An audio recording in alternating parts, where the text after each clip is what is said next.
नमस्कार। स्वागत है आपका एक बार फिर से आपके अपने YouTube चैनल आशीष कंप्लीशन क्लासेस में। पिछली कक्षाओं में हमने संधि पढ़ लिया है, कारक पढ़ लिया है। इसका वीडियो आप चैनल पे उपलब्ध है, आप देख सकते हैं। आज हम आपको समास पढ़ाने वाले हैं, तो तैयार हो जाइए और रीडिंग डाल लीजिए। समास समास आस धातु से और सम उपसर्ग पूर्वक बना है।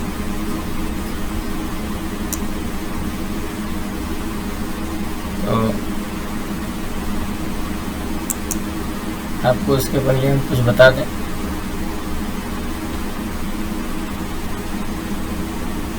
हेडिंग डालिए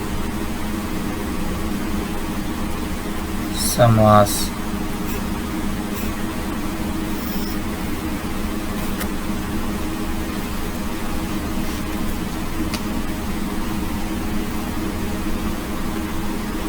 समास में दो पदों का मेल होता है।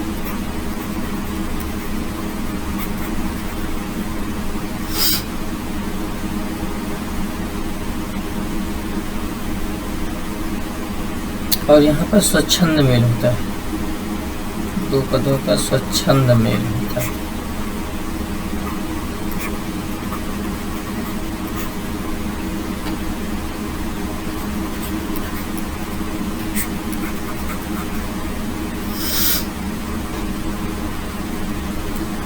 समास में शब्द जो वाक्य में प्रयोग होता है उसे पद कहते हैं।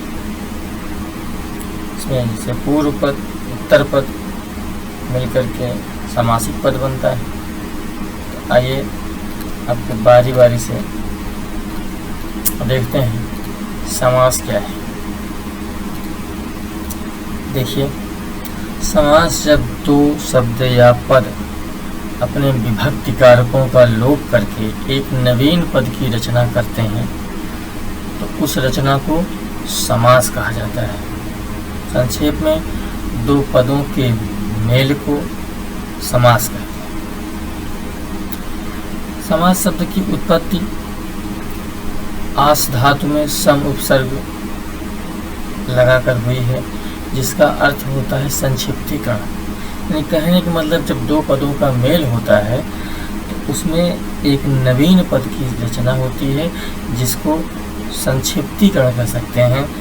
दोनों पदों को मिला करके एक जो बड़ा पद हो जाना चाहिए उसको छोटा करने का प्रयास किया जाता है।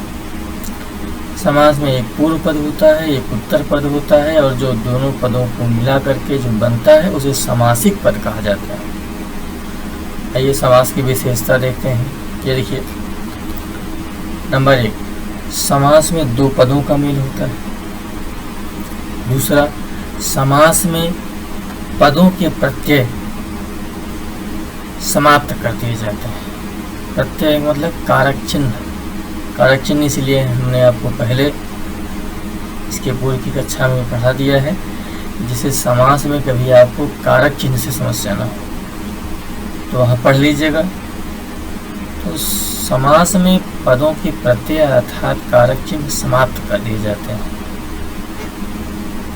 और वो छिपे हुए रहते हैं। समस्त पदों के मध्य संधि की स्थिति होने पर संधि अवश्य होती है। यानी अगर दो समस्त पद हैं, यानी समासिक पद हैं, तो उसमें अगर संधि की स्थिति उत्पन्न हो रही है तो संधि भी होगी। ये नहीं कह सकते हैं कि समास हो रहा है तो संधि नहीं होगी, संधि भी होती है। समास के अलगाव को विग्रह कहते हैं। ठीक, इतना समझ में आ गया होगा। आगे चले, आइए आपको समास के भेद बताते हैं। पदों की प्रधानता एवं अप्रधानता के आधार पर समास के 4 भेद होते हैं। समास के भेद हम 2 प्रकार से बताएंगे, एक प्रयोग के आधार पर और दूसरा पद की प्रधानता या अप्रधानता के आधार पर। तो पहला, पदों की प्रधानता अप्रधानता के आधार पर समास के 4 भेद हैं। कौन कौन सा? नंबर 1 द्वंद्व समास, तत्पुरुष समास, अव्ययी भाव समास, बहुव्रीहि समास। ये पदों की प्रधानता यानी पूर्व पद प्रधान, उत्तर पद प्रधान, इस आधार पर 4 इनके डिवीजन किए गए हैं, 4 इनके विभाग किए गए हैं। अगला, प्रयोग के आधार पर समास के 6 भेद होते हैं। प्रयोग जिन्हीं शब्दों में प्रयोग के आधार पर 6 है। कौन कौन से? द्वंद्व समास, द्विगु समास, तत्पुरुष समास, अव्ययी भाव समास, बहुव्रीहि समास, कर्मधारय। तो पहला देख लेते हैं पदों की प्रधानता के आधार पर जो 4 समास हैं, इनमें क्या कैसे होता है, किसमें क्या बदलाव होता है, केवल इसको समझना है। पदों की प्रधानता के आधार पर यदि आपसे कभी किसी भी परीक्षा में, परीक्षा का नया नया ट्रेंड जारी हो रहा है, किसी परीक्षा में घुमा करके पूछना शुरू कर दिया कि पदों की प्रधानता के आधार पर समास के कितने भेद हैं, बाकी लोग 6 लगा के आएंगे, आपको 4 लिखना है। यदि प्रयोग के आधार पर पूछे समास के कितने भेद हैं, तो आपको 6 बताना है। कुछ न पूछे समास के कितने भेद हैं, तो आपको 6 लगाना है। यह आप ध्यान में रखिए। तो पदों की प्रधानता के आधार पर समास, पहला है द्वंद्व समास। यहाँ पर आप देख रहे हैं द्वंद्व समास, तो ये द्वंद्व समास है। द्वंद्व समास में दोनों पद प्रधान होता है, या ये कह लीजिए इसको उभय पद प्रधान, उभय पद प्रधान। इसी प्रकार से तत्पुरुष समास दूसरा है। इस समास में उत्तर पद प्रधान होता है, उत्तर पद प्रधान, उत्तर पद प्रधान होता है इसमें। अव्ययी भाव में इस समास का पूर्व पद प्रधान होता है। तत्पुरुष में उत्तर पद, अव्ययी भाव में पूर्व पद, और द्वंद्व समास में दोनों पद प्रधान होते हैं। 3 हो गए। चौथा बहुव्रीहि है। बहुव्रीहि में अन्य पद प्रधान होता है, यानी न पूर्व पद प्रधान न उत्तर पद प्रधान, अन्य पद प्रधान होता है, तो इसमें बहुव्रीहि होगा। ये तो हुआ पदों की प्रधानता के आधार पर। इसका न कभी पूछा जाता है, खासतौर पर उदाहरण समासिक पद नहीं पूछे जाते हैं इसके। इसमें बस यही इतना आ सकता है कि पदों की प्रधानता के या अप्रधानता के आधार पर कितने समास के भेद हैं। आइए अब मुख्य रूप से जो हमको करना है शुरुआत, प्रयोग के आधार पर समास।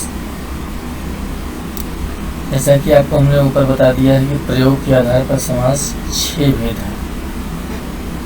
उन 6 भेद में पहला है द्वंद्व समास। द्वंद्व समास जिस समास के दोनों पद प्रधान व संज्ञा, दोनों पद प्रधान होंगे या व संज्ञा होंगे, एवं तथा विग्रह करने पर ये शब्द आएंगे। ये आपके लिखे विग्रह करने पर क्या और आएगा, और आएगा, तथा आएगा, या आएगा, अथवा आएगा, इतने शब्द आएंगे। कब? विग्रह करने पर। और समास के दोनों पद प्रधान होते हैं और संज्ञा होते हैं। उदाहरण के रूप में देखें, अब यहाँ पर देखिए पहला उदाहरण है रात दिन। दोनों पद प्रधान हैं, रात अपने में प्रधान है, दिन अपने में प्रधान है, रात दिन। संज्ञा है, जी हाँ संज्ञा है। तो यहाँ पर विग्रह करने पर क्या आएगा? विग्रह करने पर इसमें आएगा दिन या रात, तो दिन होगा या रात होगा, तो रात या दिन। या आया, ऊपर हमने बताया था कि ये शब्द आएंगे विग्रह करने पर या, तथा, अथवा, तो यहाँ पर या आया, ये तो दिन होगा या तो रात, दोनों साथ तो हो नहीं सकते हैं कि रात दिन साथ हो सकते हैं, कभी नहीं हो सकते हैं, ये दिन होगा या रात होगा, तो दिन या रात। गंगा यमुना, गंगा और यमुना दोनों का अस्तित्व अलग अलग है, दोनों संज्ञा हैं, ठीक है। गंगा यमुना दोनों संज्ञा हैं, दोनों प्रधान हैं और दोनों एक जगह पर मिलती हैं, तो गंगा और यमुना। हार जीत, हार जीत दोनों साथ तो हो नहीं सकती है, या तो हार होगी या तो जीत होगी, तो जीत हुई तो जीत, हार हुई तो हार। फिलहाल इसमें समास कौन सा होगा? द्वंद्व समास होगा। माता पिता, इसका विग्रह करेंगे तो क्या निकलेगा? माता और पिता। दंपत्ति आ गया, दंपत्ति लिखा हुआ है, अब इसमें कैसे विग्रह करेंगे? पति और पत्नी, पति और पत्नी। तो ये उदाहरण है द्वंद्व समास की। इनमें कहीं कोई आपको ज़्यादा समस्या नहीं होने वाली है, और आपको हम समास का अब जो क्लास लेंगे, अब बहुत छोटा छोटा क्लास रहेगा, बहुत लंबा क्लास नहीं लेंगे, जिससे आपको भी समझने में कोई परेशानी नहीं हो, और एकदम अब टाइप मैटर आपको मिलेगा। अभी तक हम पेन से लिखा करते थे, लिखने में कुछ लोगों को समस्या थी, साफ समझ में नहीं आता था, तो टाइप से होता था। अब देखिए द्वंद्व समास के कुछ और उसमें के पार्ट हैं, ये इतरेतर द्वंद्व, समाहार द्वंद्व, वैकल्पिक द्वंद्व, ये तीन और भी पूछ सकते हैं। इसके उपविभाग हैं, उपविभाग हैं इसके, ठीक है। तो द्वंद्व ही, अगर एग्जाम में द्वंद्व पूछा गया तो द्वंद्व तो आप बता ही देंगे, लेकिन कभी अगर घुमा करके प्रश्न पूछ लिया कि कौन सा द्वंद्व है, इतरेतर द्वंद्व है, समाहार द्वंद्व है, वैकल्पिक द्वंद्व है, तो ये आपको याद, चिन्ह कैसे याद रखना है। चिन्ह इतरेतर में और तथा आएगा, समाहार में आदि आएगा, हाथी घोड़ा आदि। वैकल्पिक द्वंद्व में या अथवा आएगा, या अथवा आएगा। अब इसमें एक चीज और सभी समझ लेते हैं, ये एक प्रकार से अपवाद समझ लीजिए, ये नोट में जो लिखा हुआ है इसको आप अपवाद समझ लीजिए। यदि समास के दोनों पद संख्यावाची हों तो वहां पर भी द्वंद्व होता है।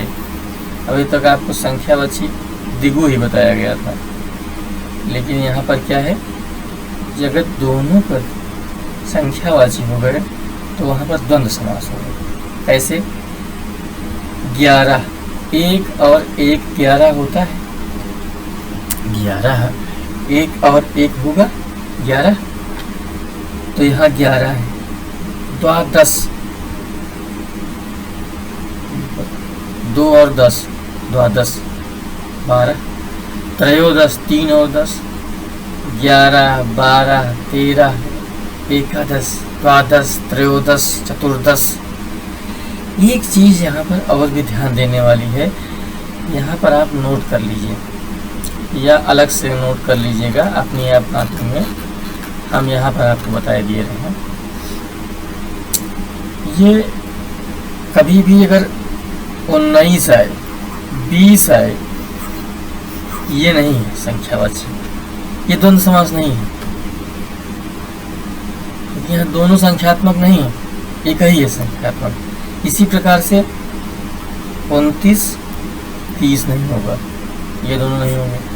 इसी प्रकार से 39, 40 नहीं होगा, बाकी होंगे 31, 32, 33, 34 होंगे, खाली 29, 30 और 39, 40 नहीं होंगे।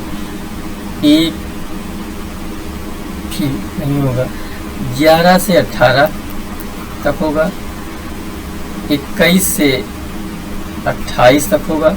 इसी प्रकार से सभी संख्याओं में आप कैलकुलेट कर लेंगे कि उन्हीं संख्याओं में ये द्वंद्व समास होता है। किसी कोई कंफ्यूजन नहीं होना चाहिए। अब एक चीज और बता दें, एक थोड़ा सा आप लोगों को, 0 से 9 ये भी नहीं है द्वंद्व समास में, क्योंकि इसमें 2 नहीं है, 2 संख्यावाची नहीं है। अगर 2 संख्यावाची रहेंगे तभी हमने आपको बताया है। दोनों पदों को संख्यावाची होना आवश्यक है। और आपको पता है कि 0 से 9 में केवल एक ही पद है, ठीक, और किसी कोई समस्या तो नहीं है। चलें आगे। एक चीज और समूह का बोध जैसे होता है, अन्न जल आदि, इसमें भी द्वंद्व समास होगा। जैसे अन्न जल आदि, आदि लगा दिया, अब इसमें हो गया द्वंद्व समास। क्या हो गया, यहाँ लिख भी दे रहे हैं, अन्न जल आदि।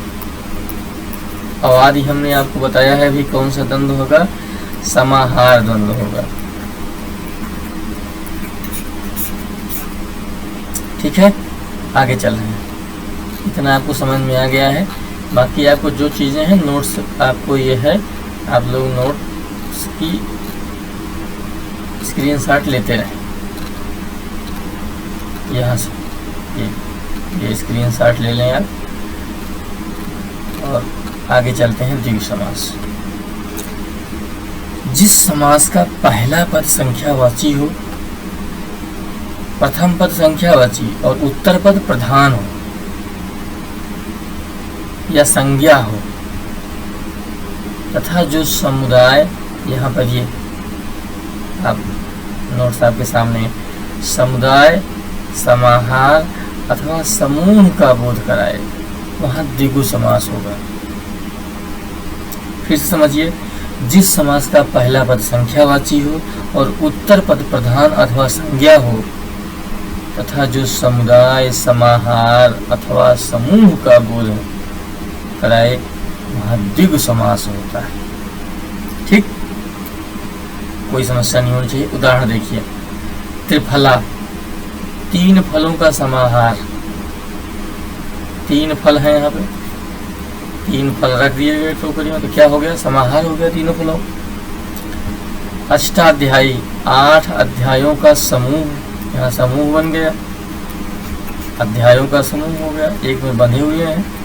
3 फल तो एक में बंधे नहीं हुए हैं, केवल समाहार किया गया है ना एक टोकरी में रख करके तीनों फलों को। और यहाँ समूह, 8 अध्यायों का समूह, यानी एक पुस्तक की ये पार्ट है 8। ठीक, आगे चले।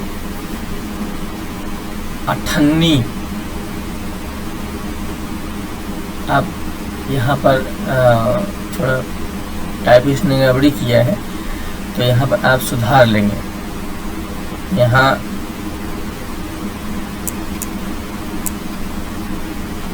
इसको हम सही कर दे रहे हैं।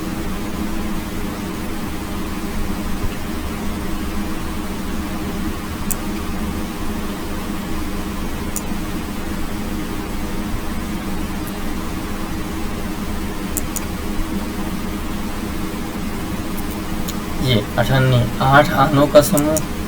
चौराहा, 4 रास्तों का समूह, यहाँ पर लिख लेते हैं,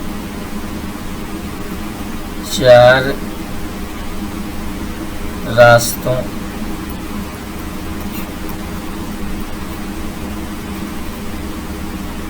का समूह।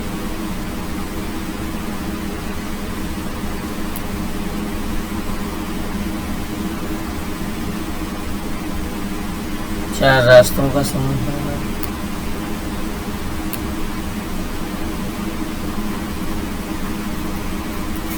चौराहा, त्रिदेव, 3 देवों का समाहार हुआ।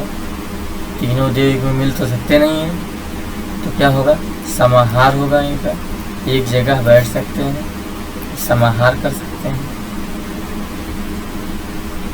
त्रिरत्न, इसी में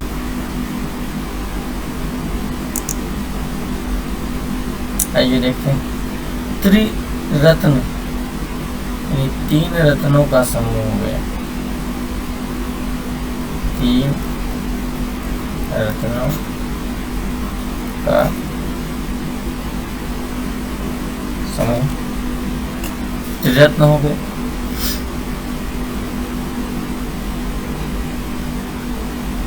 त्रिनेत्र, अगर आप कभी त्रिनेत्र आ गया तो क्या करेंगे?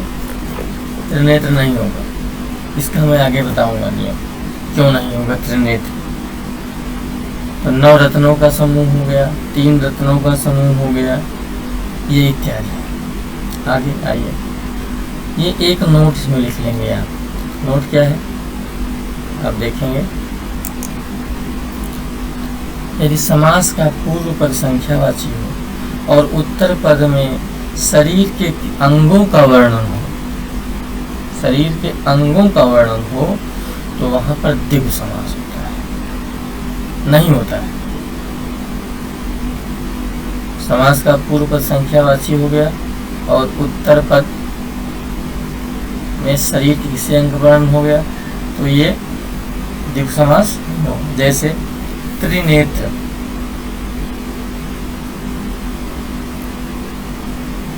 त्रिनेत्र में पहले संख्यावाची है, प्रथम पूर्व पद संख्यावाची, उत्तर पद में किसी शरीर के किसी अंग का वर्णन है, नेत्र का वर्णन है, तो त्रिनेत्र है। तो त्रिनेत्र क्या होगा? नहीं होगा, त्रिनेत्र नहीं होगा। इसी प्रकार चतुर्भुज, 4 भुजाओं की बात हो रही है, चतुर्भुज है। चतुर्भुज के अलावा चतुर्मुख, 4 मुख, इन सब में बहुव्रीहि समास है। ये आगे हम बहुव्रीहि में आपको ये सब चीज़ें बताएंगे कैसे होता है, इसका विग्रह भी करके बताएंगे। अगला है तत्पुरुष समास। तत्पुरुष समास में इसकी परिभाषा है, जिस समास का उत्तर पद प्रधान हो और पूर्व पद में कारक चिन्हों कर्म से लेकर अधिकरण तक का प्रयोग हो। उत्तर पद प्रधान होगा और पूर्व पद में कारक चिन्हों का प्रयोग, वहां पर तत्पुरुष समास होगा। ठीक, उदाहरण देखिए, शरणागत, शरण को आया हुआ। अब इसमें ये देखिए, उत्तर पद प्रधान हुआ, क्यों? आगत है। शरण से क्या मतलब है? जब तक आगत नहीं होगा तब तक शरण का कोई मतलब है नहीं, मतलब तब तक उसका कोई अर्थ नहीं। शरणागत हुआ तब शरण को आया हुआ। रोग, रोग तो होता ही है, लेकिन रोग से क्या मतलब? जब रोग ग्रसित हो गया तो रोग ग्रस्त हो गया, रोग से ग्रस्त। दान है, दान होता रहता है, क्या मतलब? लेकिन जब तक उसके आगे अगर पात्र लग गया तो उत्तर पद प्रधान हो गया, पात्र प्रधान हो गया, इसमें दान क्लोज होगा, वही दान पात्र है, तो दान पात्र, दान पात्र हो गया। यहाँ पर उत्तर पद प्रधान है और पूर्व पद में कारक चिन्हों का प्रयोग है। क्यों? शरणागत, विग्रह करिए, शरण को आया हुआ, यहाँ पर है कारक चिन्ह का प्रयोग हुआ है। रोगग्रस्त, रोग से ग्रस्त, कारक चिन्ह का प्रयोग है। दान पात्र, दान के लिए पात्र, कारक चिन्ह का प्रयोग है दान के लिए। शस्त्र निपुण, शस्त्र में जो निपुण होगा ये आया हुआ है कारक चिन्ह। तो अगर यहाँ पर कारक चिन्ह आया हुआ है तो हमेशा ये आप लोग याद रखें कि तत्पुरुष समास होता है।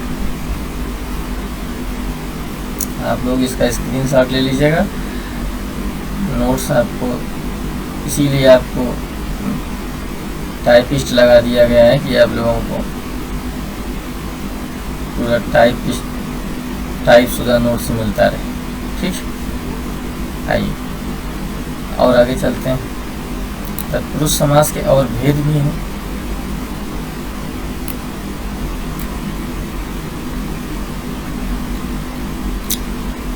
ये तो पहले ये चीज समझ लेते हैं, विग्रह सूत्र क्या है तत्पुरुष समास का। तत्पुरुष समास का विग्रह सूत्र है पूर्व पद आएगा, उसके बाद कारक चिन्ह आएगा, तब उत्तर पद आएगा। यानी पूर्व पद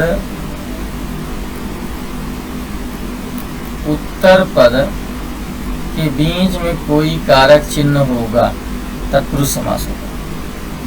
तत्पुरुष समास के करने आइए एक दो भेद भी हैं, उन भेदों को हम समझ लेते हैं। कौन कौन से हैं? पहला आप देख लीजिए, लिख लीजिए, ये नए तत्पुरुष।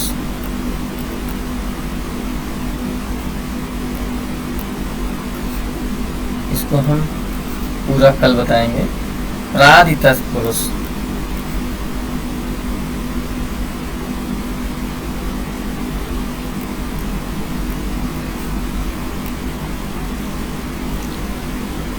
उपपद तत्पुरुष,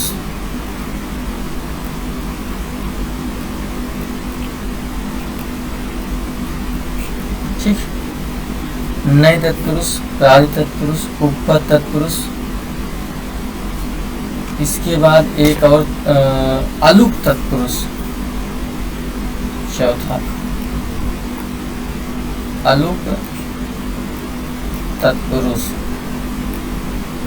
ठीक।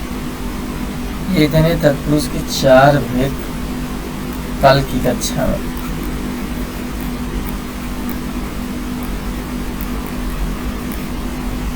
आपको बताया जाएगा, ठीक। तो कल की कक्षा में आप देखेंगे। और एक चीज़ आपको और भी बता दें, आप लोग चैनल को सब्सक्राइब कर रहे हैं कि नहीं? सब्सक्राइब भी करते रहिए भाई, सब्सक्राइब कीजिए। हर वीडियो को लाइक करना है, प्रत्येक वीडियो जितना आपको उपलब्ध कराया जा रहा है उसको लाइक जरूर करिए, और आगे शेयर करेंगे तो और लोग भी इसका जो है लाभ उठाएंगे, तो शेयर भी करें, ठीक। ये जरूर करते रहें, बार बार कोई कहने की चीज़ नहीं है। आपको अगर अच्छा मैटर मिल रहा है, अच्छी पढ़ाई हो रही है, तो आपको इसको करना चाहिए। इसमें कोई आपकी हानि नहीं है और ना ही आपको कोई यहाँ पर समस्या है, कोई बेइज्जती भी नहीं है आपकी, कि आप लोग अगर शेयर सब्सक्राइब करेंगे तो कोई उसमें, ठीक है। आज इतना ही पढ़ाएंगे, शेष अगली कक्षा में आपको बताया जाएगा, ठीक है। धन्यवाद, जय, नमस्कार।